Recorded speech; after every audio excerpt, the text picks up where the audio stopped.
Good evening and welcome to Lisa Lovestone. I'm reading the book, The Four Agreements. And yeah, I know you can listen to the book if you have Spotify.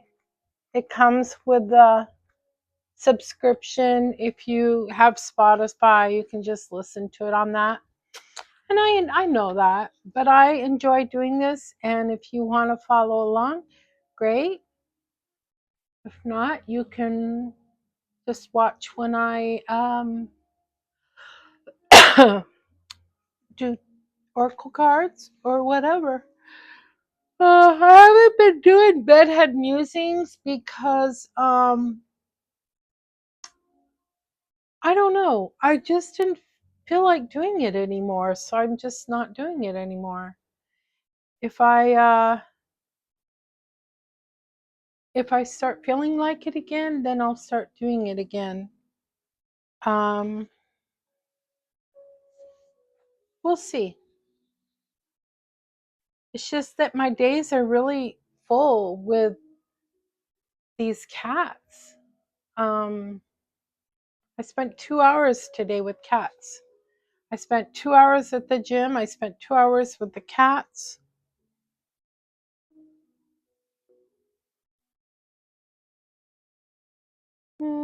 Two, three, four. No, I was at the gym for almost 3 hours because I was sitting talking to somebody, a guy who was really trying to hit on me, but it wasn't working.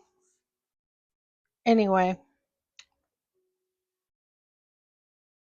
uh,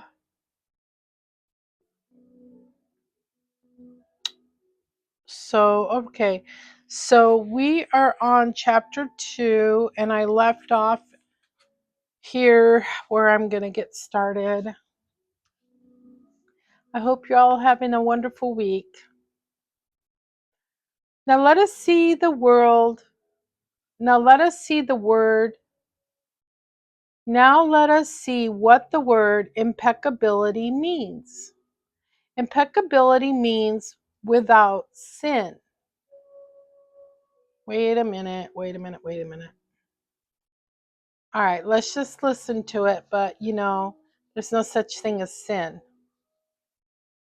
Impeccable comes from the Latin word peccatus, which means sin. The in the I am in impeccable means without. So impeccable means without sin. Interesting. Religions talk about sin and sinners, but let's understand what it really means to sin. A sin is anything that you do which goes against yourself. Everything you feel or believe or say that goes against yourself is a sin. You go against yourself when you judge or blame yourself for anything. Being without sin is exactly the opposite. Being impeccable is not going against yourself. When you are impeccable, you take responsibility for your actions, but you do not judge or blame yourself. From this point of view, the whole concept of sin changes from something moral or religious to something common sense. Well, I can handle this word sin in this kind of way. I don't remember reading that last time I read this book. And I'm sure I got to chapter 2. I don't know. Sin begins with the rejection of yourself. Self-rejection is the biggest sin that you commit. In religious terms, self-rejection is a mortal sin, which leads to death. Impeccability, on the other hand, leads to life.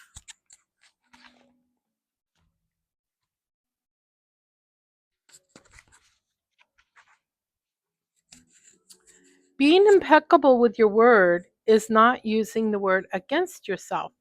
If I see you in the street and I call you stupid, it appears that I'm using the word against you.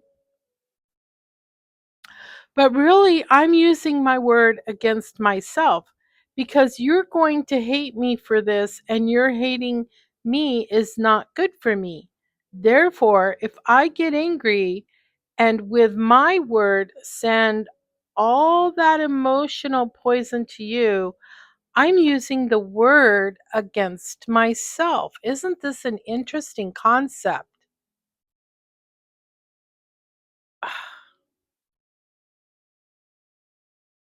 If I love myself, I will express that love in my interaction with you. That makes total sense, right?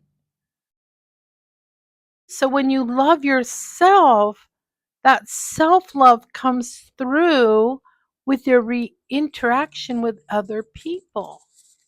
So if people are mean to you, that means they don't love themselves. What a frickin' concept.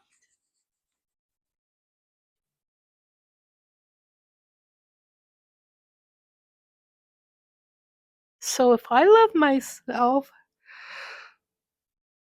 I will express that love in my interactions with you, and then I am being impeccable with the word because that action will produce a like reaction. If I love you, then you will love me. If I insult you, you will insult me.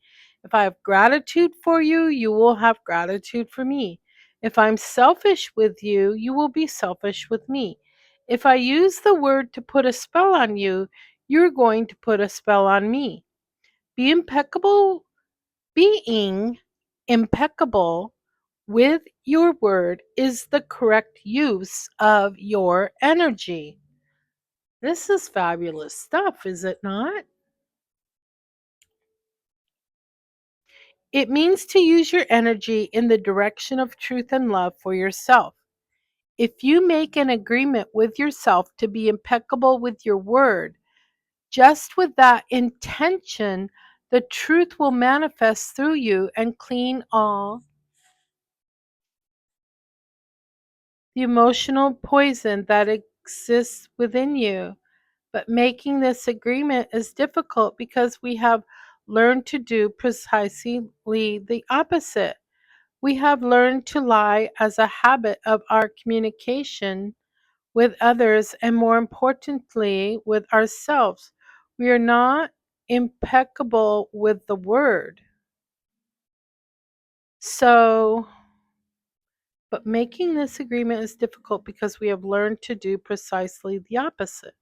We have learned to lie as a habit of our communication with others and, more importantly, with ourselves. And therefore, we are not impeccable with the word. How sad that we're so far from the truth as a society. You know, being honest was really important to me when raising my son. And I said, sweetie, you know, there's a lot of things you could do that could upset me, but the thing that you could do that would upset me the most is for you to lie to me. And I really worked with all my might to always tell him the truth no matter what. I made a vow not to lie to him. My vow was I was so determined to not lie to my son that I wouldn't even tell him that there was a Santa Claus and that he was real. I wouldn't tell him there was an Easter bunny or a tooth fairy. I wouldn't tell him any of those childhood lies because I made an oath to myself to tell my child the truth.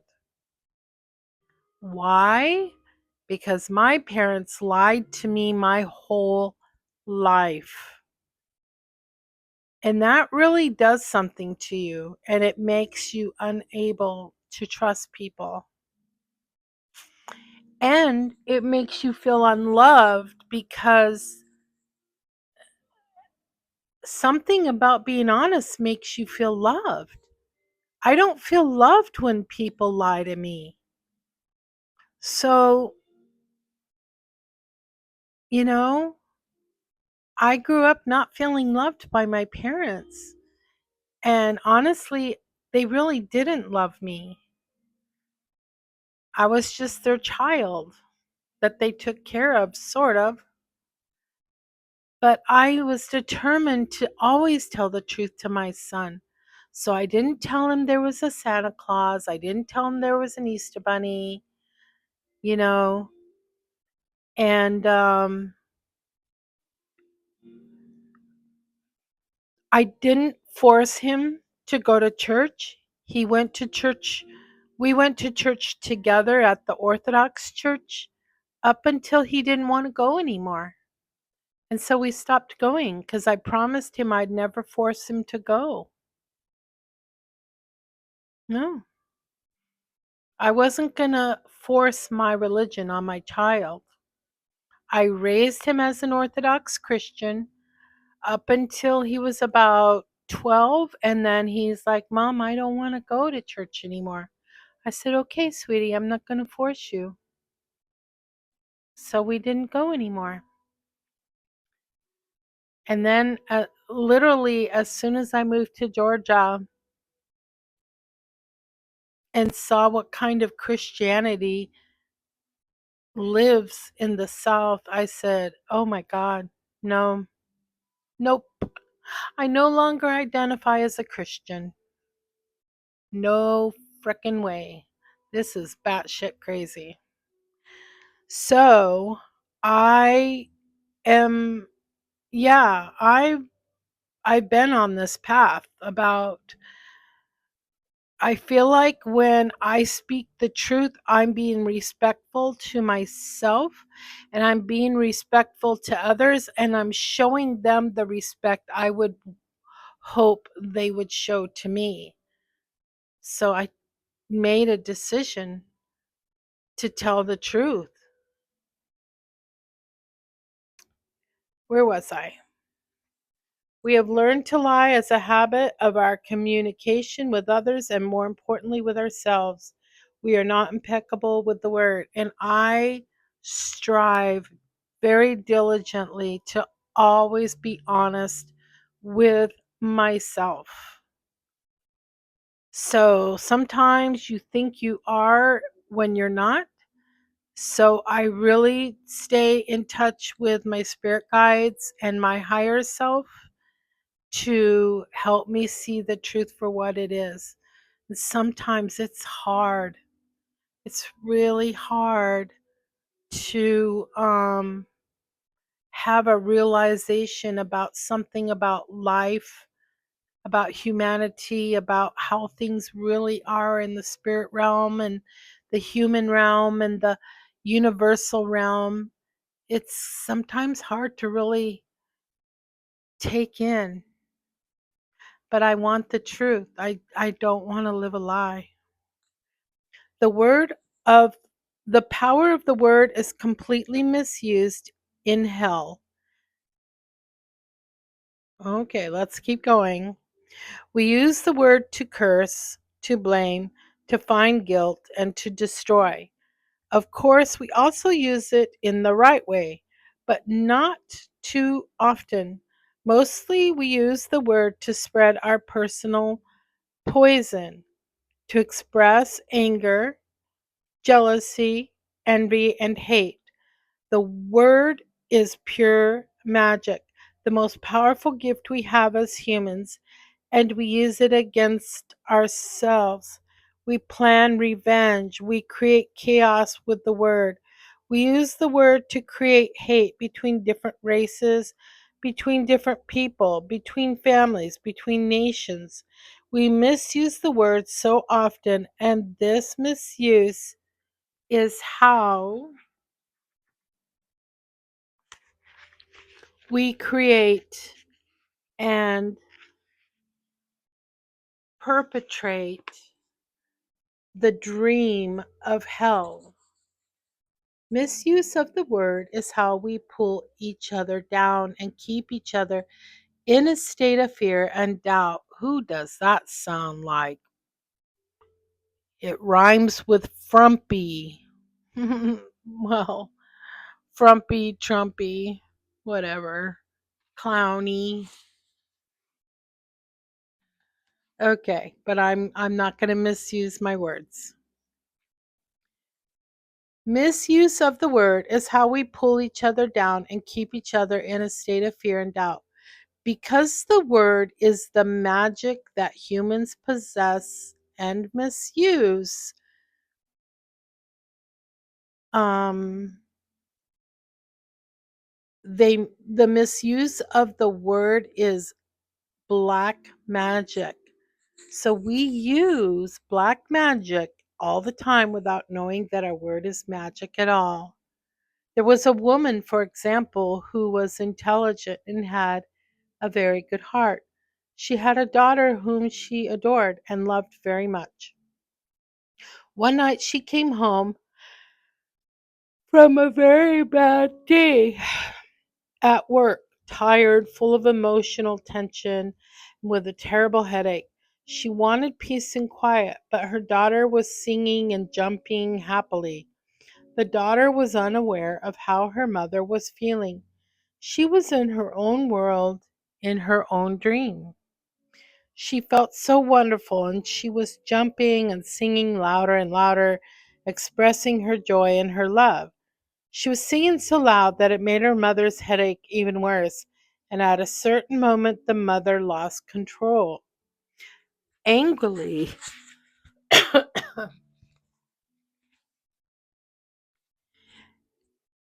angrily, she looked at her beautiful little girl and said, "Shut up! You have an ugly voice. Can you just shut up?" The truth is that the mother's tolerance for any noise was non existent. It was not that the little girl's voice was ugly, but the daughter believed what her mother said, and in that moment she made an agreement within herself. After that, she no longer sang because she believed her voice was ugly and would bother anyone who heard it. She became shy at school, and if she was asked to sing, she refused. Even speaking to others became difficult for her. Everything changed in the little girl because of this new agreement. She believed she must repress her emotions in order to be accepted and loved. What a difference it would have made if the mom had apologized and explained to her. Yikes. Whenever we hear an opinion and believe it, we make an agreement and it becomes part of our belief system. This little girl grew up, and even though she had a beautiful voice, she never sang again. She developed a whole complex from one spell. This spell was cast upon her by the one who loved her the most, her own mother.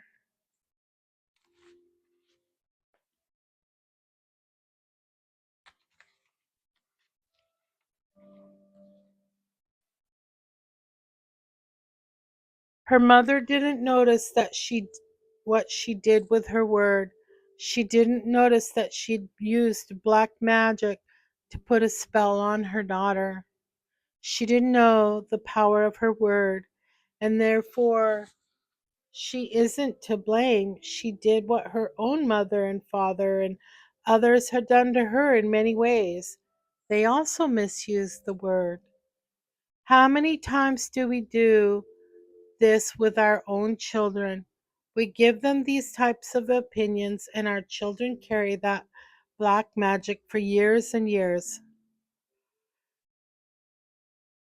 People who love us do black magic on us, but they don't know what they do. That is why we must forgive them. They don't know what they have done.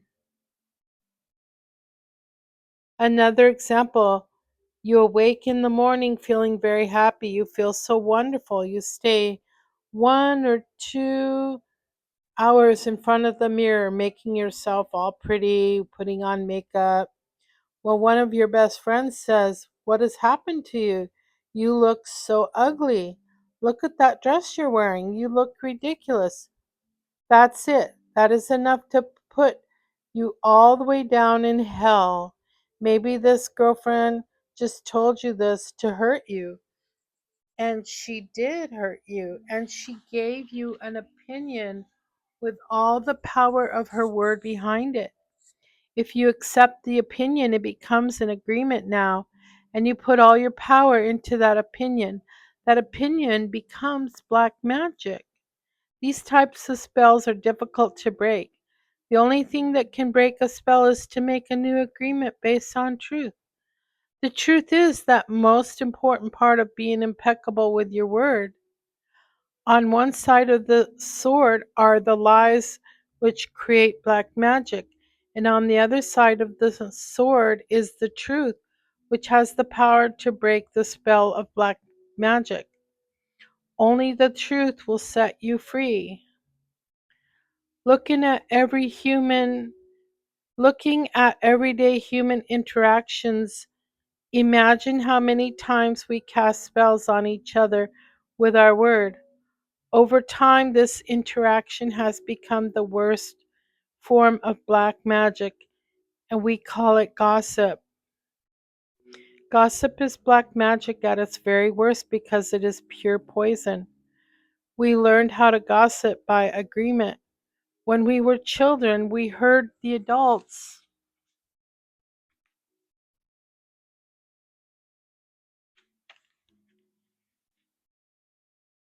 around us gossiping all the time.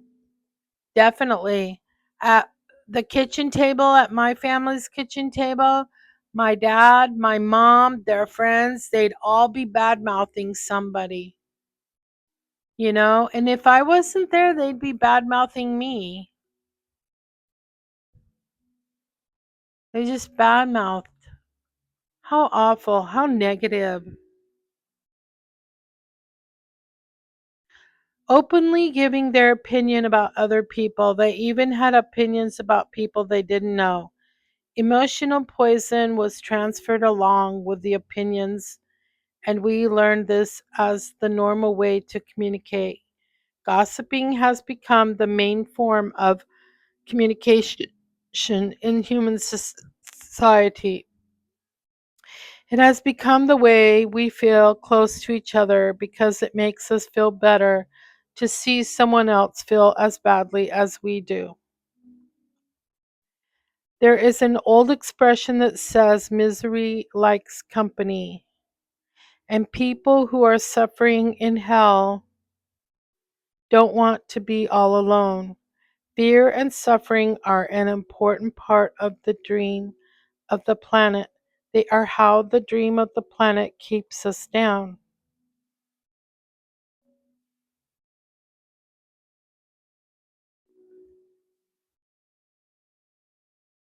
That's so true. That's why alcoholics want people to drink with them. They're in hell. They want somebody to sit there with them in their hell. Using the analogy of the human mind as a computer, gossip can be compared to a computer virus. A computer virus is a piece of computer language written in the same language all the other codes are written in, but with a harmful intent. This code is inserted into the program of your computer when you least expect it, and most of the time without your awareness. After this code has been introduced, your computer doesn't work quite right, or it doesn't function at all because the codes get so mixed up with so many conflicting messages that it stops producing good results. Human gossip works exactly the same way. For example, you are beginning a new class with a new teacher and you have looked forward to it for a long time. On the first day of class, You run into someone who took the class before who tells you, "Oh, that instructor was such a pompous jerk. He didn't know what he was talking about, and he was a pervert too, so watch out." You are immediately imprinted with the word and the emotional code the person had when saying this, but what are you are not aware of is his or her motivation to tell you that. This person could be angry for failing the class or simply making an assumption based on fears and prejudices. But because you have learned to ingest information like a child, some part of you believes the gossip and you go on to the class.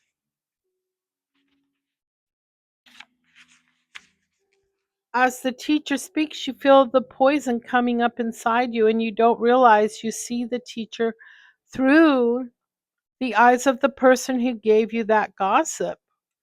Then you start talking to other people in the class about this, and they start to see the teacher in the same way as a jerk and a pervert. You really hate the class, and soon you decide to drop out. You blame the teacher, but it is the gossip that is to blame. Boy, that sounds pretty incredible. I would have never gone through all that shit. No way. I've been very independently minded. I make up my own decision about people. All of this mess can be caused by one little computer virus.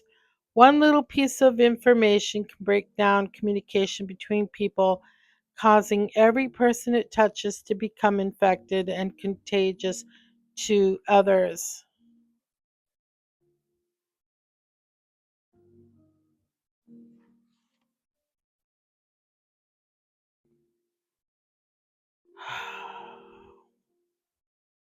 One little piece of misinformation can break down communication between people, causing every person it touches to become infected and contagious to others. Imagine that every single time others gossip to you, they insert a computer virus into your mind, causing you to think a little less clearly every time. The, then imagine that an effort to clean up your own confusion and get some relief from the poison, you gossip and spread these viruses to someone else. Now imagine this pattern going on in a never ending chain between all the humans on Earth. The result is a world full of humans who can only read information through circuits that are clogged with a poisonous, contagious virus. Once again, this poisonous virus is what the Toltecs called the mitote, mitote, the chaos of a thousand different voices all trying to talk at once in the mind. Even worse are the black magicians or computer hackers who intentionally spread the virus or the gossip. Think back to a time when you or someone you know was angry with someone else and desired revenge. In order to seek revenge, you said something to or about that person with the intention of spreading poison and making that person feel bad about themselves.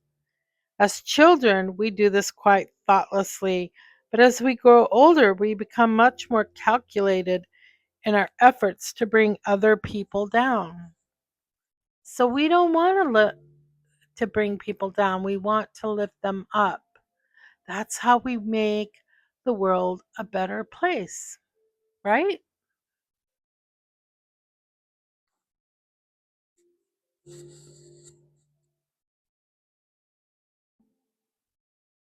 Then we lie to ourselves and say that person received a just punishment for their wrongdoing. When we see the world through a computer virus, it is easy to justify the cruelest behavior.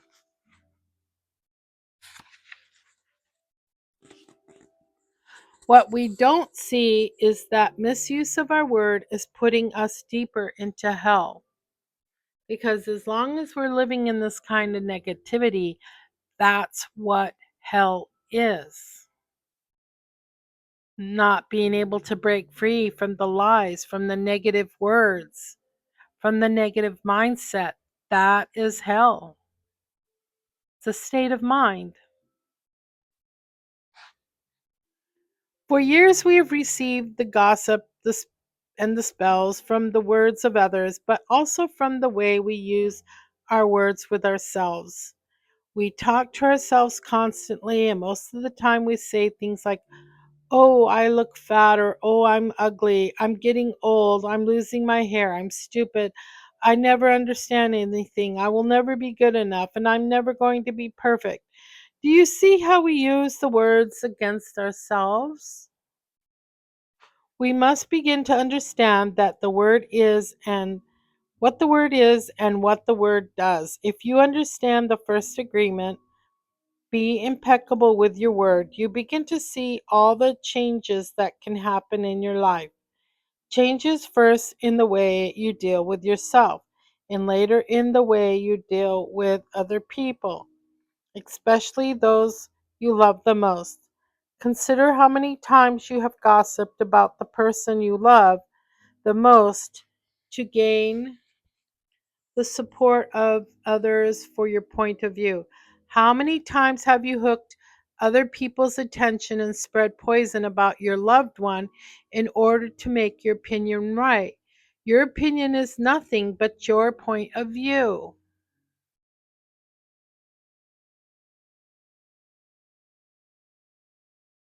Everybody's got opinions in 2025, don't they? I think people during the pandemic, some people got so negative.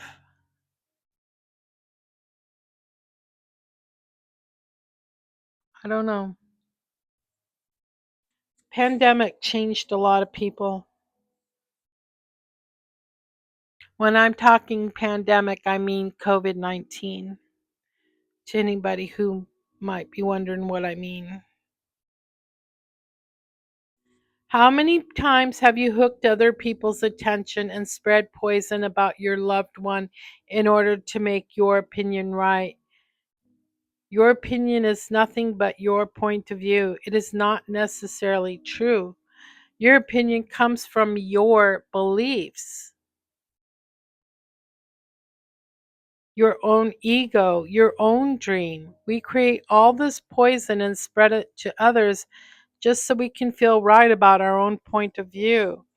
If we adopt the first agreement and become impeccable with our word, any emotional poison will eventually be cleaned from our mind and from our communication in our personal relationships, including with our pet dog or cat. Impeccability of the word will also give you immunity from anyone putting a negative spell on you. You will only receive a negative idea if your mind is fertile ground for that idea. Loving yourself is really key here. Love yourself enough to know that when somebody speaks something negative about you, that it's not true.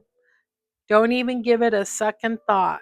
Just bounce those words off of you. Bring, right? That they just bounce off you and become nothing.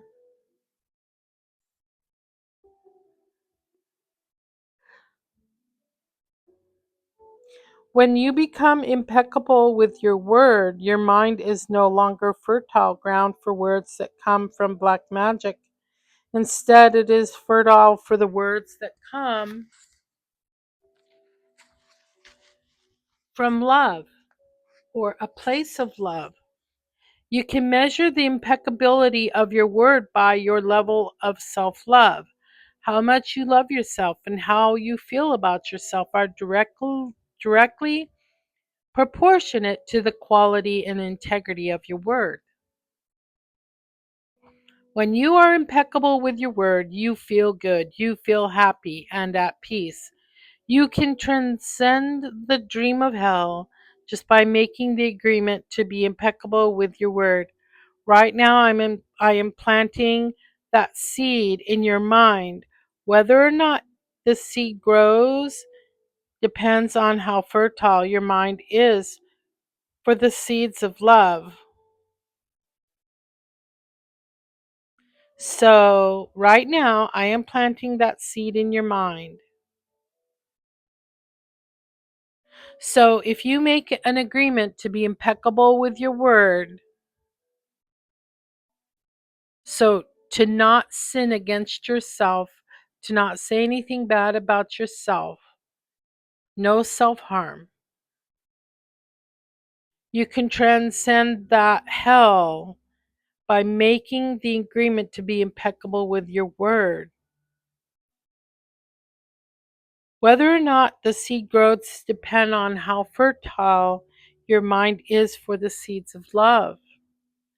It is up to you to make this agreement with yourself. I am impeccable with my word. I will be impeccable with my word each and every day.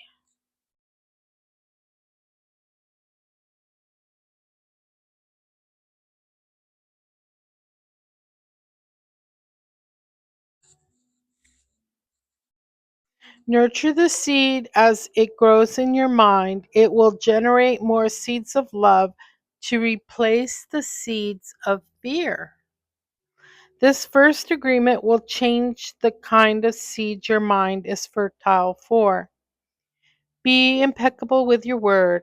This is the first agreement that you should make if you want to be free, if you want to be happy, if you want to transcend the level of existence that is hell. It is very powerful. Use the word in the correct way. Use the word to share your love.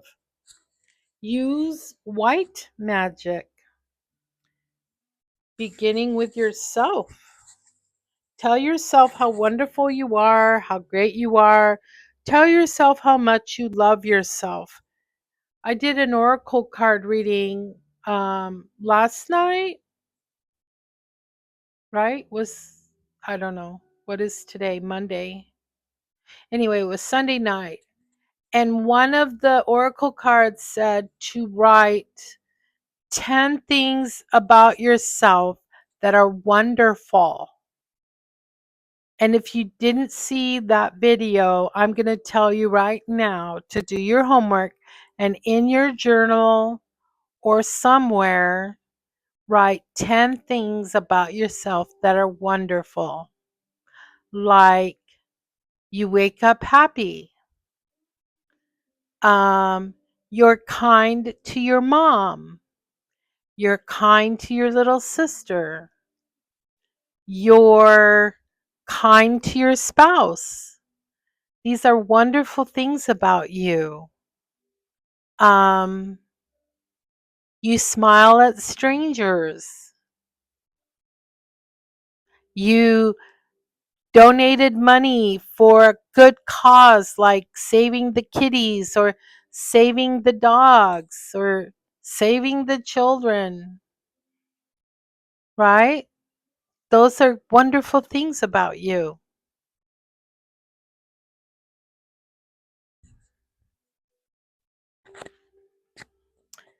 Use white magic beginning with yourself. Tell yourself how wonderful you are, how great you are. Tell yourself how much you love yourself. Use the word to break all those teeny tiny agreements that have made you suffer. It is possible. It is possible because I did it. Not me, but him, the writer of the book, Mr. Reese. And I am no better than you. No, we are exactly the same. We have the same kind of brain, same bodies. We are both humans. If I was able to break those agreements and create new agreements, then you can do the same. If can be impeccable with my word, why couldn't you? You can. Just this one agreement can change your whole life. Impeccability of the word can lead you to personal freedom, to huge success and abundance. It can take away all fear and transform it into joy and love. Just imagine what you can create with impeccability of the word. With the impeccability of the word, you can transcend the dream of fear and live a different life. You can live in heaven in the middle of thousands of people living in hell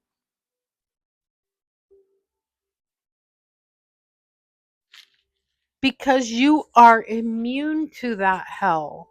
You can attain the kingdom of heaven from this one agreement. The kingdom of heaven is at hand. It's right within your reach. Just choose to respect yourself, to love yourself.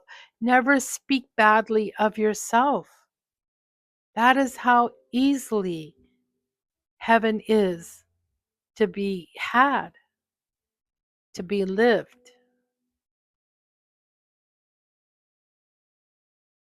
Be impeccable with your word. And that is the end of chapter 2. Dun dun dun. We got through it. Yay, yay, yay. I like this book. It's very positive and uplifting. And it's accessible. It's not like it's asking us to do something that's so hard. No, I can't do 5 push-ups. No. If I have to do 5 push-ups to change my life, I'm doomed. This is easy. You just start being kind to yourself, learn to love yourself, heal, say nice things about yourself, and don't make any more agreements to believe the bullshit. Right? I'm excited about this book. I hope you are too. I hope you're enjoying it.